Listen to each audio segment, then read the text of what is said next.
people who are listening to him in there today. We didn't hear him specifically address this reversal, this apparent reversal from President Trump on Ukraine policy, but I do want you to listen to a bit of what he said, thanking the U.S. for support and also saying that Ukraine is going to need to continue receiving that support.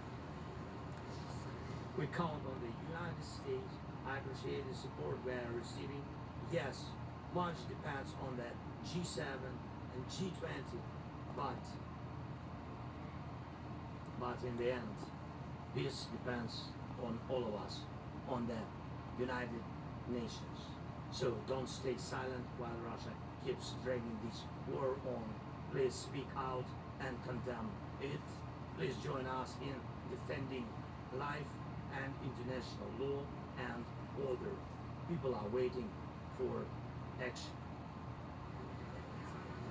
Now, we also heard from President Zelensky on Fox yesterday saying that he was genuinely a little bit surprised by Trump's reversal on Ukraine policy, but he believes it's a genuine shift. He also said that he thinks that his relationship with Trump has gotten better because President Putin has been consistently lying to Trump over the last few months. Now, U.S. officials are telling us that part of this reversal in policy is Trump trying to get Putin back to the negotiating table. That's according to my colleague Kevin Liptak. But I can tell you, the European diplomats here are trying to figure out exactly where Trump wants to go on this policy, which is one where he has shifted back and forth consistently over the last 8 months or so.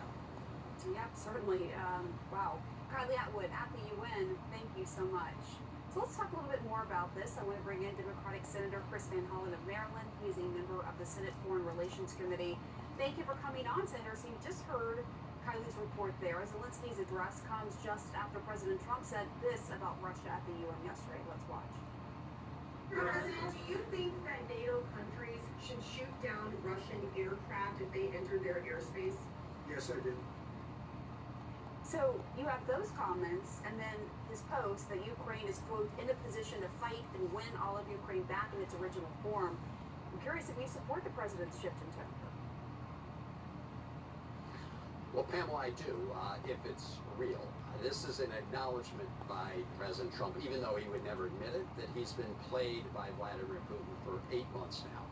Trump thought he could sweet-talk his friend Vladimir into ending his aggression against Ukraine. And in fact, what Putin did was increase his assault on Ukraine. So I'm glad that President Trump finally seems to be acknowledging the obvious.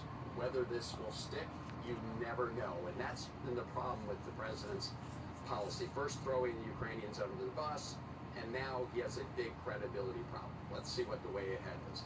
So President Trump is now urging Ukraine to fight to win back its territory. But Secretary Rubio said that the war, quote, cannot end militarily and must end at a negotiating table. Who is right here?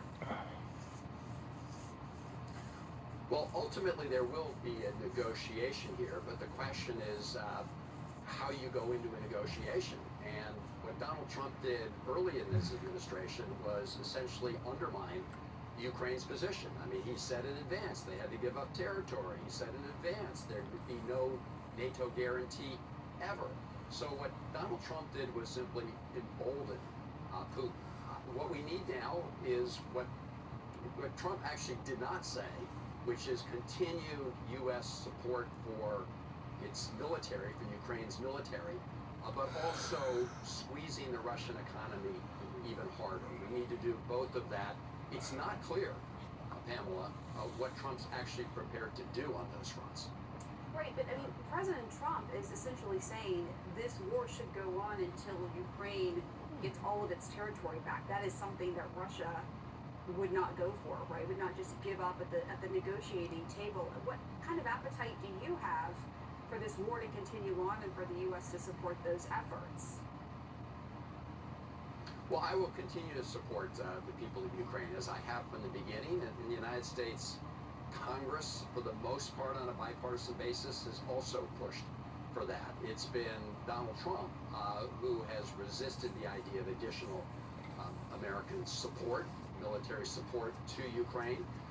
And he's been very slow to actually implement any sanctions on countries that are buying more and more oil from Ukraine. He began began to take some steps with respect to India. He's not done anything with respect to China.